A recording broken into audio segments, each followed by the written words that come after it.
என்னடா இது நமக்கு வந்த சோதனை.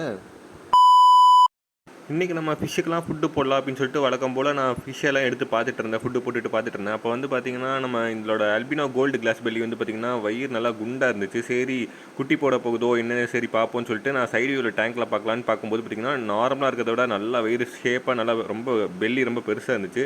வயிற்றுலேயும் பார்த்திங்கன்னா எக் லோடட், உங்களுக்கு அப்படியே பார்த்திங்கன்னா தெரியும், அந்த ஆரஞ்சு கலரில் இருக்கிறது ஃபுல்லாகவே பார்த்திங்கன்னா எக் லோடட்னு சொல்லுவோம், அந்த மாதிரி இருந்துச்சு. எடுத்து தனியாக விட்டுடலாமே அப்படிங்கிறக்காக நானும் பார்த்துட்டு சரி எடுத்து தனியாக விட்டலான்னு வேறு ஒரு கண்டெய்னரில் நான் பிடிச்சி விட்டுருந்தேன். விட்டு கொஞ்ச நேரத்துலேயே பார்த்தீங்கன்னா ஃபிஷ் ஒரு மாதிரி நீந்த ஆரம்பிச்சு, கொஞ்ச நேரம் கழிச்சு வந்து பார்த்தீங்கன்னா செத்துருச்சு. அது ஏன் அப்படின்னு சொல்லிட்டு நமக்கு தெரியல.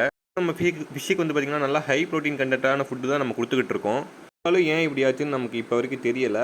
ஆனால் மெயின் ரீசன் என்னவாக இருக்கும் அப்படின்னா, எப்பயுமே வந்து பார்த்திங்கன்னா குரூப்பாக இருந்துட்டு நம்ம அது தனியாக எடுத்து விடும்போது பார்த்திங்கன்னா ஃபிஷ் ரொம்ப ஸ்ட்ரெஸ் ஆகும். அதனாலே தான் இருக்கும் கண்டிப்பாக. எனக்கு தெரிஞ்சு ஃபிஷ்ஷுக்கு இன்ஃபெக்ஷன்லாம் எதுவுமே இல்லை. அதனால் நீங்களும் இந்த தப்பை பண்ணாதீங்க.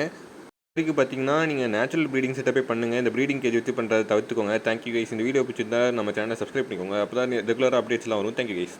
தேங்க்யூ ஃபார் வாட்சிங்.